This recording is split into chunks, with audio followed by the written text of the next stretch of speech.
প্রথমে একটা পাতিলায় কুসুম গরম পানি নিয়ে নিছি, তারপরে পরিমাণ মতো লবণ দিয়ে দিছি। এখন দিয়ে দিতেছে হচ্ছে চালের গুঁড়া, যতটুকু লাগবে ততটুকু। আসসালামু আলাইকুম, সবাই কেমন আছেন? আজকে কিন্তু আমি তেলের পিঠা বানাবো আর আপনাদের সবার সাথে শেয়ার করব। এই তেলের পিঠা কিন্তু আমার ভাগ্নির অনেক পছন্দ, আমাদের সবারই অনেক পছন্দ, তাই আজকে তেলের পিঠা বানিয়ে নিতেছি আমার ভাগ্নির জন্য। পিঠার নামের শেষ নেই, আমাদের এলাকায় কিন্তু এই পিঠাটাকে আন্দাসি পিঠা নামে সবাই চিনে, তারপরে তেলের পিঠাও বলে, আবার কিছু কিছু জায়গায় পোয়া পিঠা নামেও বলে, মানে এক জায়গায় এক নামে হচ্ছে মানুষরা চিনে এই পিঠাটাকে। আজকে প্রথম আমি শুকনা আতপ চালের গুঁড়া দিয়ে পিঠাটা বানাবো। এর আগে আমি শুকনা আতপ চালের গুঁড়া দিয়ে কখনো বানাইনি। এর আগে যতবারই বানাইছি ততবার হচ্ছে ভিজা আতপ চালের গুঁড়া দিয়ে বানাইছি। যেহেতু আজকে আমি শুকনা আতপ চালের গুঁড়া দিয়ে তেলের পিঠা বানাইতেছি, তার জন্য পানির মধ্যে হচ্ছে চালের গুঁড়াটা দিয়ে যেভাবে আটা বা ময়দা আমরা মথি, ঠিক সেইভাবে ভালো মতো আমি মইথা নিছি। মইথা নেওয়ার পর দিয়ে দিলাম হচ্ছে গুড় দিয়ে আর অল্প একটু পানি দিয়ে ভালো মতো তো আমি ডোটা করে নিচ্ছি। তারপরে চলে আসলাম আমাদের রান্নাঘরে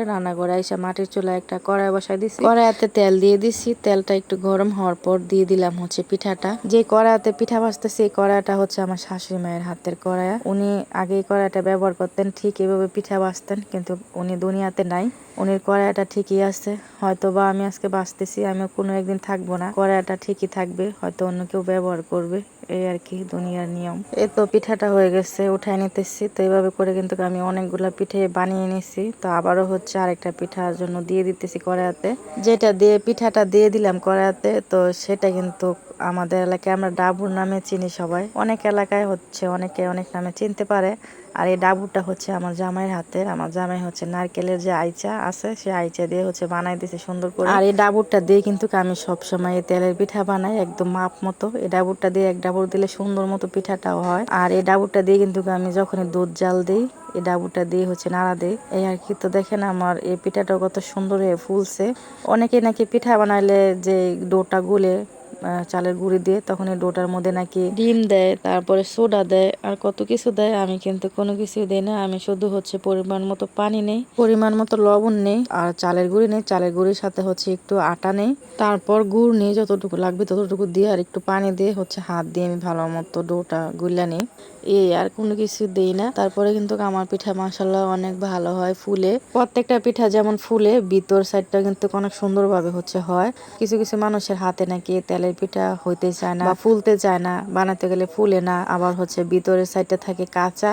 আমি মনে করি কি যে পিঠা বানাইতে জানলে সবার হাতেই হয়। পিঠা যে গুলাটা এরা যদি ঠিকঠাক মতো গুলে, তাহলে পিঠা অবশ্যই ভালো হবে, সুন্দর হবে সবার হাতে। এই পিঠাটা যখনই আমি বানাই তখনই হচ্ছে গুড় দিয়ে বানিয়ে খাই। অনেকে আছে হচ্ছে চিনি দিয়ে খাইতে পছন্দ করে, আমি চিনি দিয়ে খাইতে পছন্দ করি না, তাই আমি হচ্ছে কোনো সময় চিনি দিয়ে বানাই না। তারপর এভাবে করে কিন্তু আমি সবগুলা পিঠা বানিয়ে নিছি, আর সবগুলা পিঠে মাশাআল্লাহ অনেক সুন্দর হয়েছে। পরে সবাই মিলে খাওয়ার জন্য একটা প্লেটে কিছু পিঠা নিয়ে নিছি, এখন হচ্ছে সবাই একসাথে বসে খাবো। এই তেলের পিঠার মধ্যে কিন্তু আমরা নারকেল দিয়ে বানিয়েও খাই। তো নারকেল ফ্রিজে আসছিল, ফ্রিজে নারকেল দিয়ে বানিয়ে খাইলে আমার কাছে ভালো লাগে না। আমি একটা পিঠা হচ্ছে এখন ভাঙ্গে দেখাইতেছে, দেখেন কতটা সুন্দরভাবে ভিতর সাইডটা হয়েছে। সাথে সাথে নারকেল কোড়াইয়া যদি পিঠা বানায় তাহলে ওই পিঠাটা খাইতে ভালো লাগে। তো আরেকদিন নারকেল দিয়ে বানিয়ে সবার সাথে শেয়ার করব। আজকে বিদায় নিয়ে নিলাম, আল্লাহ হাফেজ।